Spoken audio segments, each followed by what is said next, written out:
Elena Jane Goulding, professionally known as Ellie Goulding, is an English singer and songwriter.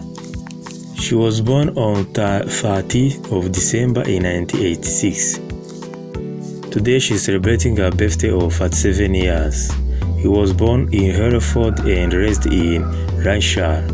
Goulding began writing songs at the age of 15.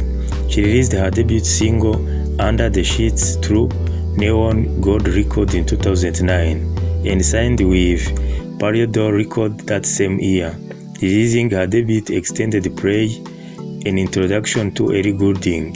Her debut studio album Right was released in 2010, debuted at number 1 at the UK album chart, and was used as Bright Light, spawning 3 successful singles, a cover of Elton John's Your Song, Starry Eyed and Right.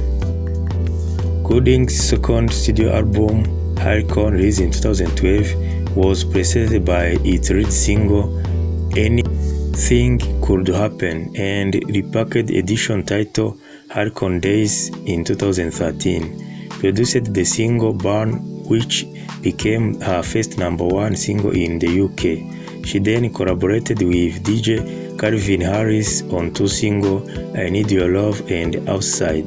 After the release of her third studio album, Delirium in 2015, and its lead single, On My Mind, Goulding received a Grammy Award nomination for her single Love Me Like You Do, which was recorded for the soundtrack of 50 Shades of Grey in 2015.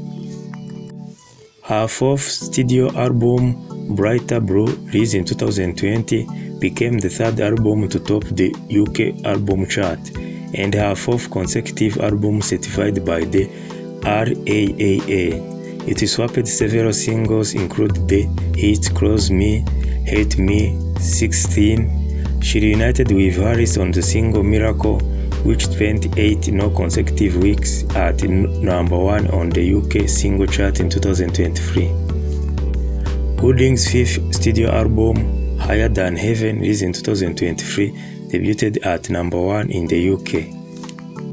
She won many accolades including Brit Award, Billboard Music Award, 17 BMI London Award, and nominations for 2 Grammy Awards. She was honored with a Decade Award by Variety Hitmaker Award in recognition of Decade of Undeniable Hits. Time 100 honored her with the Impact Award for using her platform to protect the environment. Besides a successful career in music, she also acted in movies such as Saturday Night Live, Late Night with Jimmy Fallon, Conan, The Voice, Victoria's Secret Fashion Show, Sesame Street, On the World, The Great Celebrity Break of the CU2C, The Royal Variety Show, American Music Award, American Idol, Jennifer Hudson Show, Tom and Easy, Ellie Goulding Health Eating on Tour, Lennon or McCartney, American Express, Louder Together, Monumental Ellie, and many others. Wishing happy birthday to Ellie Goulding. Thank you for your time. Thank you for watching. Don't forget to like and subscribe. If you have any suggestion, write in the comment. Thank you. Have a nice day. For information was published by Wikipedia. Elena Jane Goulding yavutse tariki 30 z'ukwa 12 1986. Uyu munsi kagiye isabukuru y'imyaka 38. Akaba ari umwongereza, umuririmbyi ndetse akaba n'umwanditsi w'indirimbo. Yavukiye ahitwa Hereford, akurira muri Lyonshall. Akaba yaratangiye kwandika indirimbo ku myaka 15. Indirimbo ye ya mbere yashyize hanze ni iyitwa Under the Sheet, yayikoreye mu nzu itunganya umuziki yitwa Gold Records muri 2009.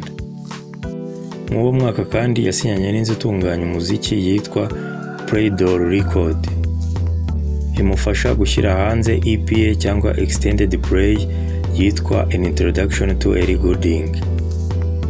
Naho album ye ya mbere yo yagiye hanze mu mwaka wa 2010 yitwa Light. Iyi album ye yahise ifata umwanya wa mbere kuri UK album chart.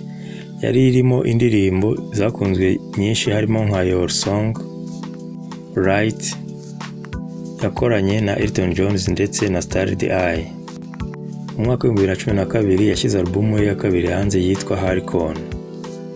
Yari iri indirimbo yakunzwe cyane yitwa Anything Could Happen, ndetse ikaba n'indirimbo yitwa Born yabaye ya mbere muri UK.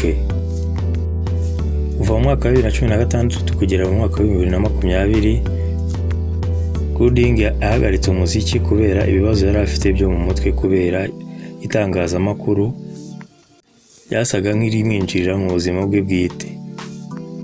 Mu 2020 nibwo yagarutse ashyira album ye yitwa Bright Blue hanze.